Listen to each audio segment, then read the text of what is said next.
নমস্কার বন্ধুরা, সবাইকে আমার চ্যানেলে অনেক অনেক স্বাগতম।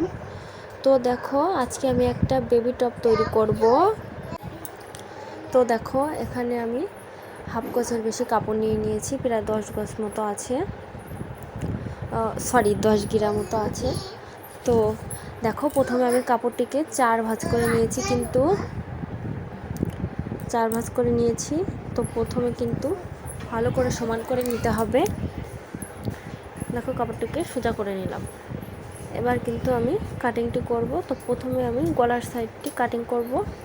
তো দেখো, প্রথমে আমি কিভাবে কাটিং করছি। তো যেহেতু ছোট বাচ্চা, তো গলাটাও কিন্তু ছোট নিতে হবে।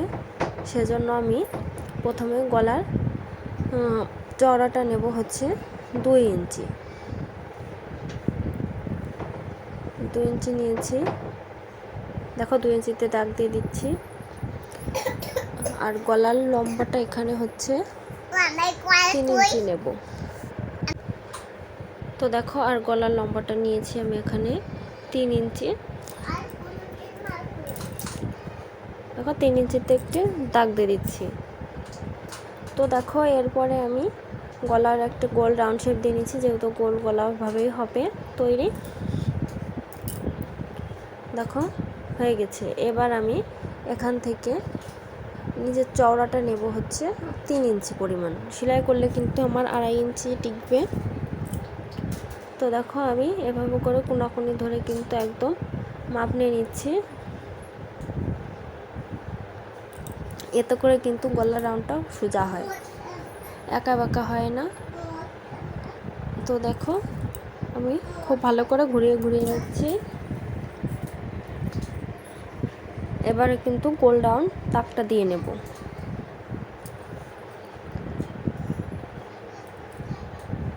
দেখো, রাউন্ডটা দেওয়া হয়ে গেছে।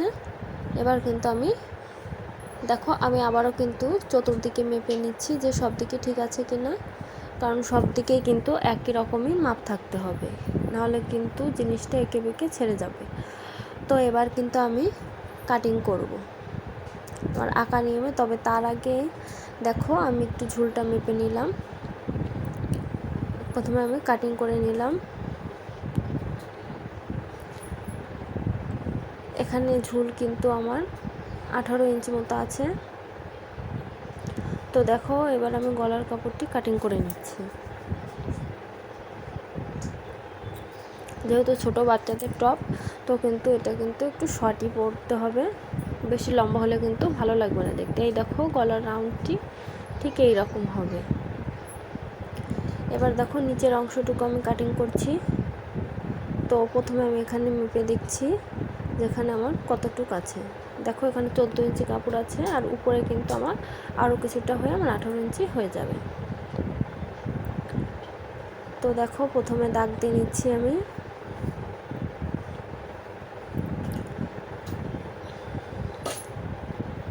খুব ভালো করে দাগ দিয়ে নিতে হবে, তবে কিন্তু আমার যেহেতু আর্মহোলের দিকে কিন্তু একটু উঁচু করে রাখতে হবে।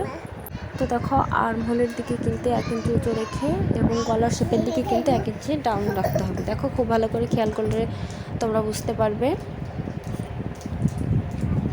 এবার দেখো, আর্মহোলের দিকে আমি কাটছি, এদিকে 2 ইঞ্চি আর নিচের দিকেও কিন্তু 2 ইঞ্চি ডাউন দিয়েছি। এবার দেখো, এখন কাটিং করে নিচ্ছি আমি। আর দেখো, কুচিটা কিন্তু ঠিক এইরকম হবে। দিয়ে আমি বডি ফিটিংসটা আমি একটু মেপে নিচ্ছি যে ঠিক আছে কিনা। দেখো, এখানে আমার বডি কিন্তু 24 ইঞ্চি, তো সেই অনুপাতে আমি দেখে নিলাম। 24কে 4 ভাগ করলে কিন্তু 6 হয়, আর 1 ইঞ্চি কিন্তু এক্সট্রা আছে।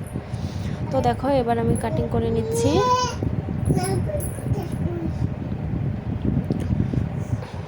এটা কিন্তু একদম ইজি একটি টপ বানানো। তোমরা চাইলেই খুব সহজে বাড়িতে বানাতে পারো, একবার যদি দেখে নিতে পারো।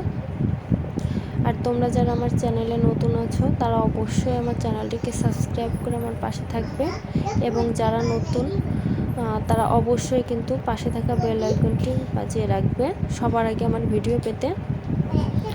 আর অবশ্যই ভালো লাগলে লাইক, সাবস্ক্রাইব এবং কমেন্ট করো। তো দেখো, এবার নিচে যে শার্ট কাপড়টুকু ছিল সেটুকু কিন্তু আমি কেটে দিয়েছি।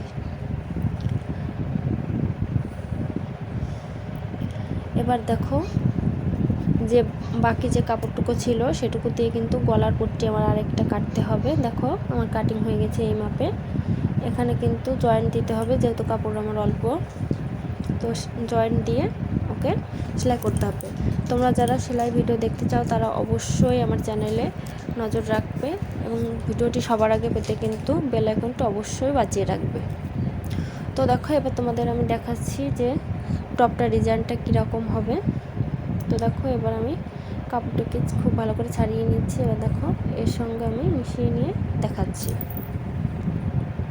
আর এখানে কিন্তু অবশ্যই 3 ইঞ্চি থেকে কাপড়টিকে নিতে হবে, মানে 3 ইঞ্চি থেকে এই কাপড়টিকে আমাদের কুচি দিয়ে জয়েন্ট দিতে হবে।